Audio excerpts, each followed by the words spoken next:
My name is Evelyn Hayes. For 42 years, I lived in a small cedar-shingled house in Astoria, Oregon, a place where the sky is often the color of a pearl and the air smells of salt and damp pine. My late husband, Richard, and I bought it when we were young, when the fog rolling in from the Pacific felt like a promise, not an omen. Richard was a history teacher, a man of quiet conviction and deep kindness, and for 35 years, our life was a gentle rhythm of school bells, shared suppers, and the steady, comforting presence of each other. After he passed, I stayed. I was a librarian, and the world of books, with its measured pace and quiet truths, suited me. I found a different kind of companionship in the rustle of turning pages and the hushed atmosphere of the town library, a life that was small, perhaps, but entirely my own. When my son, Thomas, announced he was getting married, a deep, dormant well of joy stirred within me. He lived in Santa Barbara, a world away from my misty coast, a place of perpetual sunshine and terracotta roofs. I hadn't seen him in nearly 2 years, our connection having thinned to sporadic phone calls and politely worded holiday cards. But a wedding, I thought, a wedding is different. A wedding is a gathering of roots, a time to mend the frayed threads of family. I spent a month preparing. I had my grandmother's sapphire pendant cleaned, the one she wore on her own wedding day in 1948. It was a deep, star-dusted blue, set in a delicate silver filigree, a piece of our history I'd always planned to pass down. I bought a new silk blouse, the color of a pale seafoam green, and a pair of comfortable but elegant shoes. I packed with meticulous care, tucking the velvet-lined pendant box between layers of tissue paper, nesting it beside a thoughtfully chosen card and a generous check I knew they could use for their honeymoon. I booked my flight and a modest hotel, not wanting to impose, only to be present. I pictured the moment I would give his bride, Isabel, the pendant. I imagined my hand on her arm, the shared glance between women, the quiet welcome into our family. I was traveling not just with a suitcase, but with a lifetime of hope. The Santa Barbara airport was a shock of light and warmth. Sunlight streamed through arched windows, casting intricate patterns on the Spanish-tiled floors. Outside, palm trees swayed against a sky so impossibly blue it almost hurt to look at. It was beautiful, but it felt like a foreign country, a language I didn't quite speak. I stood near the baggage claim, my coat draped over one arm, the small, sturdy box containing the pendant clutched in my other hand, when the message arrived. It lit up the screen of my phone, stark and unadorned. 4 words. Cold. Final. Plans changed. Just Isabel's family. No greeting. No apology. Not even a mom. Just that. Like I was a cancelled appointment, a miscalculation in the seating chart. The cheerful din of the airport, the rumble of suitcases, the announcements over the intercom, a child's delighted shriek, receded to a dull hum. I stood perfectly still, my gaze fixed on those 4 words, willing them to rearrange themselves into something kinder, something that made sense. I waited for the little ellipsis to appear, the sign that more was coming, an explanation, anything. But the screen remained dark and silent. A profound and hollow stillness settled over me. It wasn't the sharp sting of tears, it was the slow, crushing weight of a truth I had long refused to see. I felt my posture straighten, an old instinct from a lifetime of maintaining composure in the quiet aisles of the library. Dignity, I thought, is sometimes the only thing you have left to carry. I smoothed the lapel of my coat, walked to the taxi stand, and gave the driver the name of the quiet hotel I had booked on a tree-lined street away from the oceanfront chaos. "You in town for a wedding?" the driver asked, his eyes meeting mine in the rearview mirror. He was young, with a kind face. I managed a small, tight smile that felt like it might crack my face. "Not anymore," I said. He didn't ask any more questions. The city slid past my window, a vibrant tapestry of blooming bougainvillea, white stucco walls, and expensive cars. It was all too bright for the gray landscape that had descended inside me. At the hotel, I checked in, walked down a quiet, carpeted hallway, and let myself into a room that smelled of lemon polish and anonymity. The window looked out over a neatly manicured courtyard with a small fountain. It was peaceful, but it was the piece of a place that holds no memories. I didn't unpack my suitcase. I simply opened it and took out the velvet box. I placed it on the polished surface of the bedside table and sank into the armchair by the window. The sapphire inside seemed to hold the last light of the afternoon, a deep, silent blue. He wasn't always like this. That's the wound that bleeds the most. He was the boy who cried on his first day of kindergarten, his small hand clutching mine so tightly I could feel the pulse in his fingertips. He was the teenager who, after Richard died, sat with me at the kitchen table for hours, just listening, his presence a silent, sturdy anchor in the storm of my grief. I don't know what I thought, that a mother's love was a permanent address, that I would always have a place at his table, no matter how grand it became. Instead, he had erased me with a text message. And still, I didn't cry. I sat there as the sun dipped below the terracotta roofs, watching the sky soften from gold to lavender. A quiet resolve began to form in the hollow space inside me, not hot like anger, but cool and clear like water finding its level. If I was no longer family, then I would stop acting like I was. I reached for the hotel notepad and a pen. I wrote down 2 things. First, cancel the check. Second, call a lawyer. If I was no longer welcome at the feast, I would stop funding it. I closed the velvet box, the click of the latch sounding unnaturally loud in the silent room. It wasn't an act of spite. It was an act of survival. That first night in the hotel was a long, arid stretch of time. I lay in the crisp, unfamiliar sheets, staring at the shifting shadows on the ceiling cast by the courtyard lights. Sleep was a distant shore I couldn't reach. Every time I closed my eyes, I saw those 4 words, pixelated and stark, floating in the darkness. I kept waiting for a follow-up message, an explanation, an excuse. Mom, I'm so sorry. Isabel's parents are just difficult. We'll celebrate with you later. But my phone remained a dark, silent rectangle on the nightstand. The silence was an education. It taught me that my son's cruelty wasn't a momentary lapse, but a calculated decision. He had known I was flying in. He had my flight number, my arrival time. He had waited until I was here, stranded and alone, to deliver the blow. It was efficient. It was final. It left no room for argument or appeal. Sometime before dawn, a memory surfaced, unbidden. It was from the year after Richard died. Thomas had come home for a week. He was in his late 20s then, just starting to climb the ladder at his finance firm.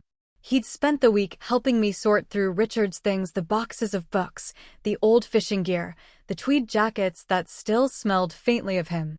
On his last day, as I drove him to the Portland airport, he'd turned to me, his expression serious. Mom, he'd said, you'll be okay, right? Financially, I mean. Dad's pension and the savings, is it enough? It's enough, sweetheart, I had assured him. Your father was a careful man. We'll be fine. Good, he'd said, looking relieved. Because Isabel and I are looking at houses, and the down payments out here are insane. At the time, I'd heard only his concern for me. Now, listening to the memory in the sterile quiet of the hotel room, I heard something else. I heard the preamble to a request. And I remembered what came next. A few months later, the call had come. Mom, we found the perfect place, but we're just a little short on the down payment. We just need a bridge, something to get us over the line. I had wired him $25,000 the next day. I dipped into the funds Richard and I had earmarked for our own comfortable retirement, for the travel we never got to do. I did it without hesitation, because that's what mothers do. I saw it not as a loan, but as an investment in his happiness. He had been grateful, effusive even. You're a lifesaver, Mom. We'll pay you back as soon as we can. They never did. And I never asked. One act of generosity became a pattern. There was the $5,000 for the new baby's nursery when Lily was born, because Isabel wanted everything to be organic and imported.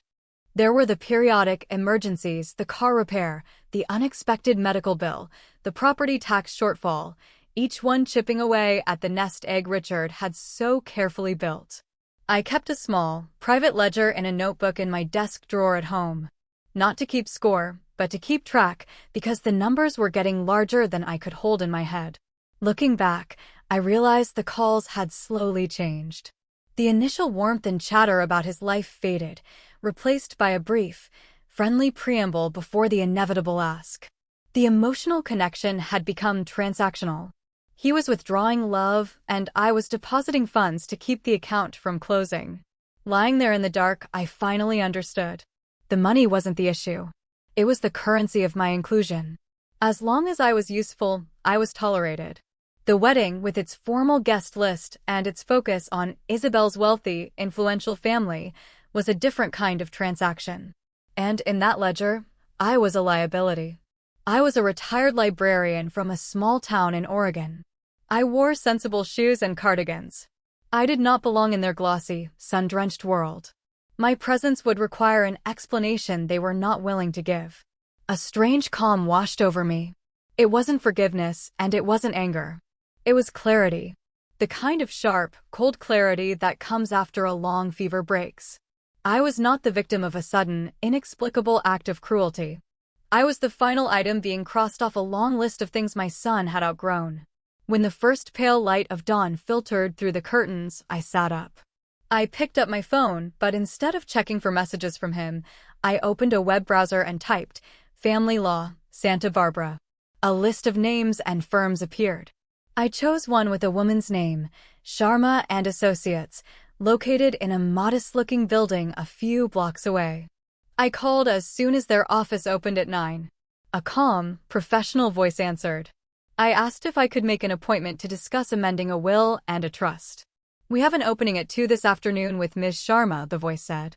"Would that work for you?" "Yes," I said, my own voice steady and clear. "That would be perfect." Anya Sharma's office was not what I expected.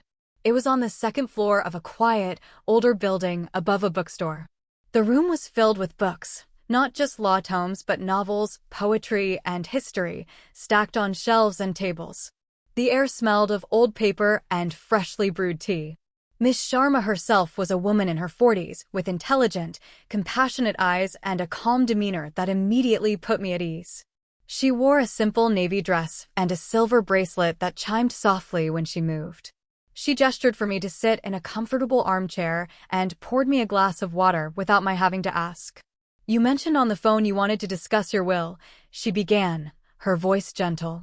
"Yes," I said, taking a steadying breath. "I need to make some significant changes. I want to remove my son, Thomas Hayes, as the primary beneficiary of my estate and as the executor of my will." She didn't flinch or show any surprise. She simply picked up a pen and a legal pad. "May I ask who you would like to name in his place?" "My granddaughter, Lily Hayes." "She is his daughter." "And the trust you established?" "It's a living trust, with my son as the sole beneficiary upon my death. I want to dissolve it and create a new one, with Lily as the beneficiary." For the first time, she looked up from her notes, her gaze direct but kind. "That's a very definitive step, Mrs. Hayes." "Are you certain?" "I have never been more certain of anything in my life," I said, and the words felt like solid ground beneath my feet. I didn't owe her the whole story, but something in her quiet attention made me want to give her a piece of it. My son has chosen to disconnect himself from me. I am simply honoring his choice. My legacy, everything that Richard and I worked for, should go to someone who values connection, not convenience. She nodded slowly, a look of understanding in her eyes. "We can certainly do that. Are there any conditions you'd like to place on the trust for your granddaughter?" "Yes," I said. The thought had come to me in the clear light of morning. I want the funds to be accessible for her education and healthcare needs, and for a down payment on her first home. But she cannot have full access to the principal until she turns 30. I want to give her a foundation, not a free ride. I want her to have the chance to build her own life, to know the satisfaction of her own work. A small, genuine smile touched Anya Sharma's lips. "That's very wise. You're giving her both roots and wings." For the next hour, we worked through the details. I felt a strange sense of detachment, as if I were observing myself from a distance. The Evelyn who had packed her suitcase with hope and a sapphire pendant felt like a different person from the woman sitting in this quiet, book-lined office, methodically dismantling a future she had spent decades building. When we were finished, I signed the preliminary documents. My signature was firm and steady. As I was leaving, Anya walked me to the door. "The final documents will be ready to sign tomorrow," she said.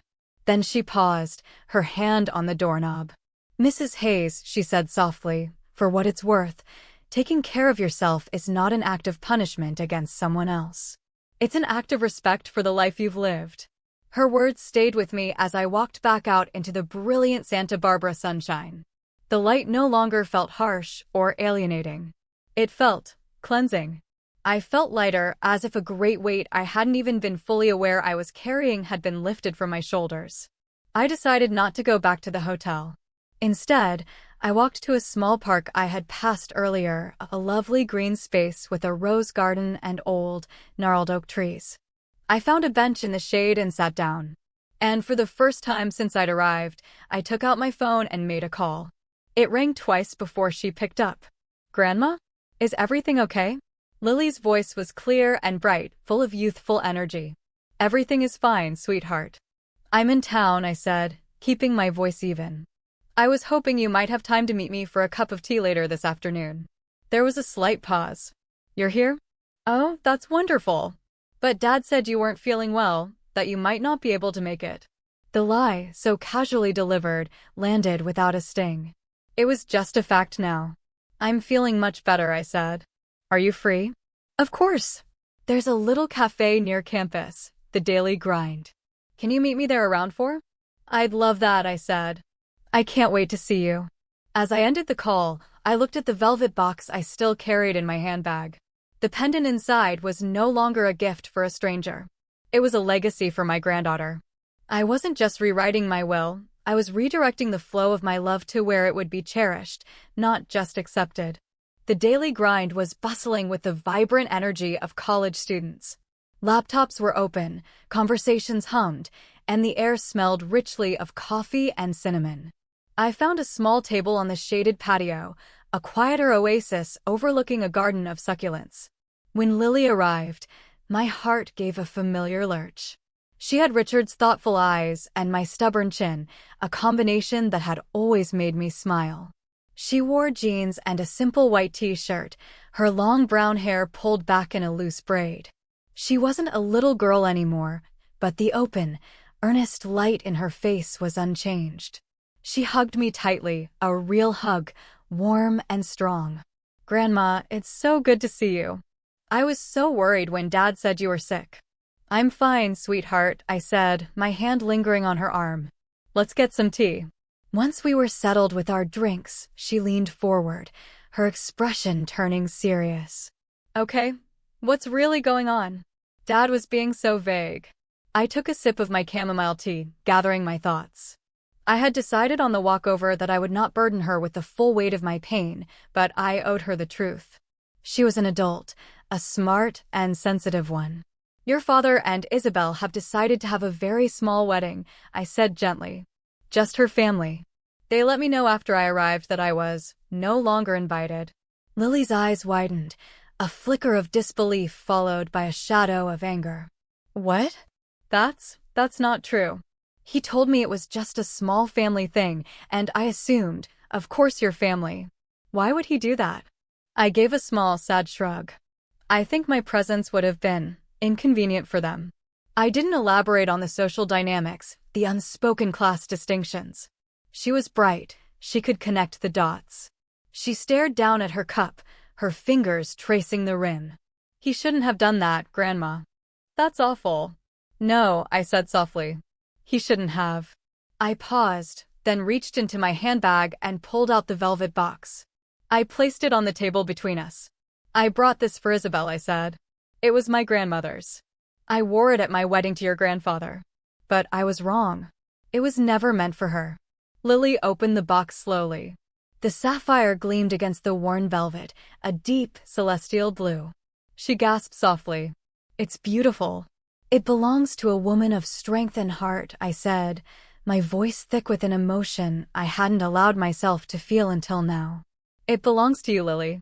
If you'll have it." Tears welled in her eyes as she looked from the pendant to my face. "Grandma, I don't know what to say." "You don't have to say anything. Just know that you are loved. Not for what you can provide or what you represent, but for who you are."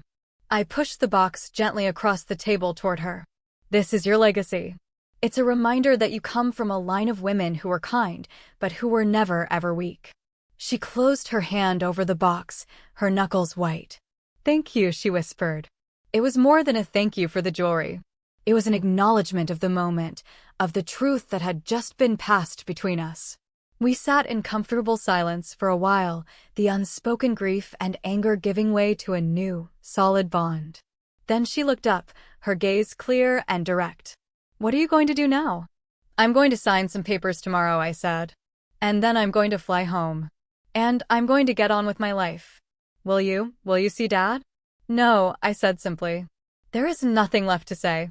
She nodded, a quiet understanding passing between us. She didn't push, she didn't offer to mediate or to fight my battles for me. She simply accepted my decision, respecting my agency in a way her own father had not. In that moment, I felt a profound sense of peace. I might have lost a son, but I had found my granddaughter. And in the quiet accounting of the heart, that felt like a worthy exchange.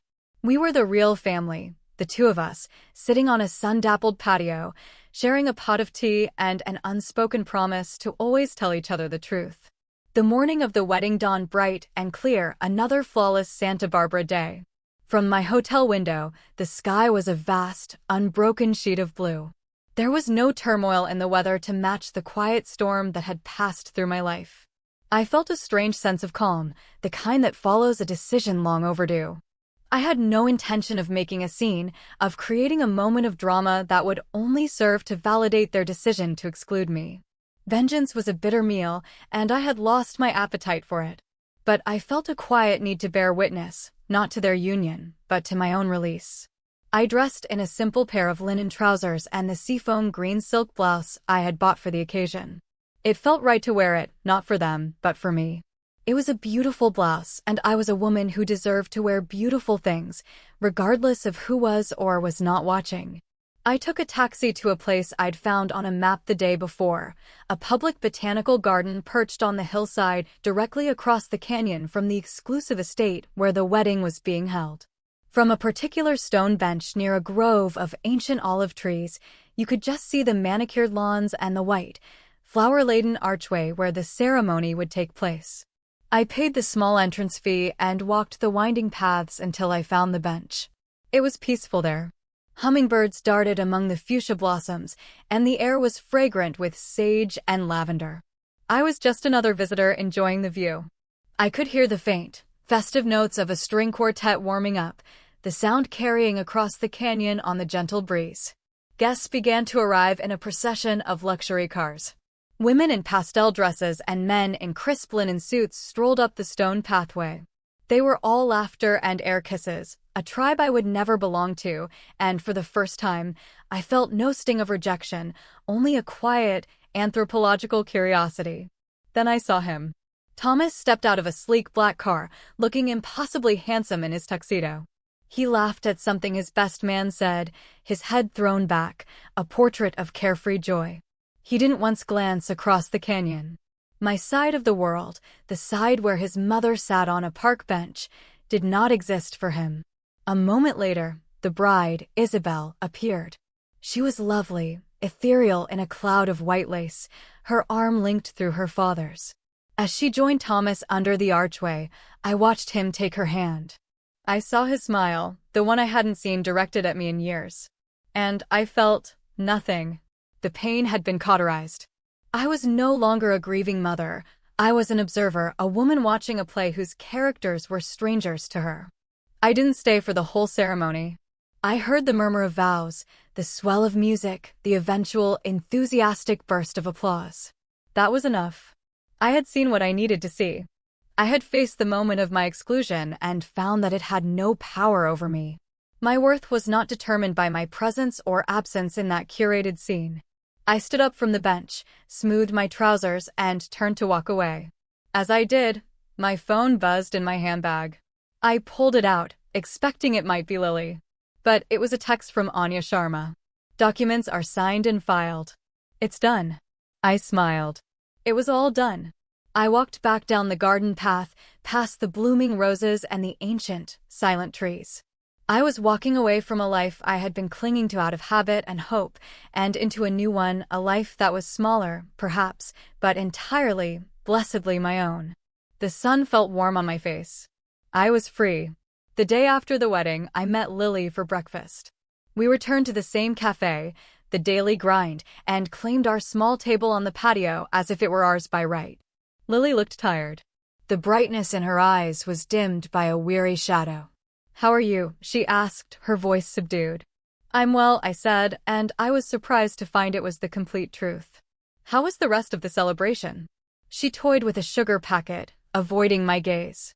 "It was lavish," she said, the words sounding inadequate.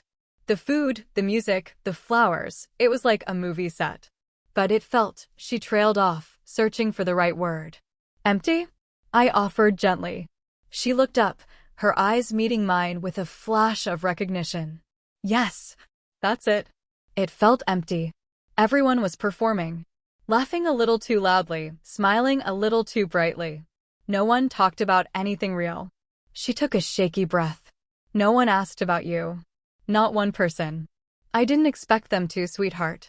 "But I did," she said, her voice rising with a quiet intensity. "I expected my own father to at least have the decency to acknowledge that his mother was supposed to be there. But he didn't. He just moved through the crowd, accepting congratulations, as if everything was perfectly normal." She looked down at her hands, which were clenched in her lap. "I felt ashamed, Grandma. Ashamed of him."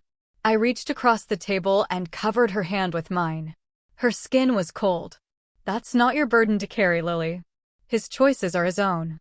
"But I'm his daughter," she whispered. "What does it say about me if I just stand by and watch?" "It says you're a young woman in a difficult position," I said firmly. "What you did, what you didn't do, was an act of self-preservation. Causing a scene at the wedding would have hurt you more than it would have helped me. Your quiet support, you meeting me here, this is what matters. This is real." Her shoulders relaxed slightly. She pulled the velvet box from her bag. "I wore it," she said, a small, defiant smile touching her lips. I put the chain on under my dress. No one could see it, but I knew it was there. It felt like a secret shield. The image of her, my brave, thoughtful granddaughter, carrying our small piece of history against her heart, was the only wedding gift I needed. "It looks better on you than it ever would have on her," I said. We finished our breakfast in a comfortable quiet, the bond between us solidified not by blood or obligation, but by a shared understanding of what truly matters. Flying home to Oregon felt like an exhale. The familiar gray sky and the scent of rain-soaked earth welcomed me back. My small house was just as I had left it, silent and waiting. But I moved through it differently. I no longer felt the ghost of loneliness in the empty rooms. I felt a sense of peace, of rightness. The house was mine. The quiet was mine. The next morning, I made a pot of strong coffee and sat down at my kitchen table. I retrieved the small, worn notebook from my desk drawer, the one with the ledger of all the money I had sent to Thomas over the years. I read through the entries one last time. The $25,000 for the down payment, the thousands for bills and repairs, the steady stream of smaller gifts and loans. The total at the bottom of the final page was staggering. It was a fortune I had given away, not just of money, but of hope and expectation. I didn't feel anger or regret. I just felt done. I took the notebook out to the small metal fire pit Richard and I used to use for burning autumn leaves. I lit a match and dropped it onto the first page. I watched as the paper curled, turned black, and dissolved into ash, the ink of the numbers and dates disappearing into the smoke. I burned every page one by one until the entire history of my misplaced generosity was gone. It was a quiet, solitary ceremony of release. A few months have passed. The lilacs have bloomed and faded, and the summer roses are heavy on their stems. I spend my days in the garden, in the library, in the comfortable rhythm of my own life. Lily and I speak every week. She tells me about her classes, a boy she likes, a book she thinks I would love. She is coming to visit for a week in August. I am already planning the things we'll do: walks on the beach, a trip to the old lighthouse, evenings spent reading in comfortable silence. I have not heard from Thomas. I don't know if he has noticed the silence from my bank account. I don't know if he will ever call. I find that I no longer care. I sent him no letter, no explanation. My silence is the only answer he needs. I have learned that some family ties are not ropes that hold you, but chains that bind you. And that sometimes, the most loving thing you can do is to set yourself free. I am no longer defined by my role as a mother, a widow, or a benefactor. I am Evelyn Hayes. I live in a small house by the sea. I have a granddaughter who wears a sapphire pendant and a garden that blooms with stubborn resilience. And for the first time in a very long time, that is more than enough.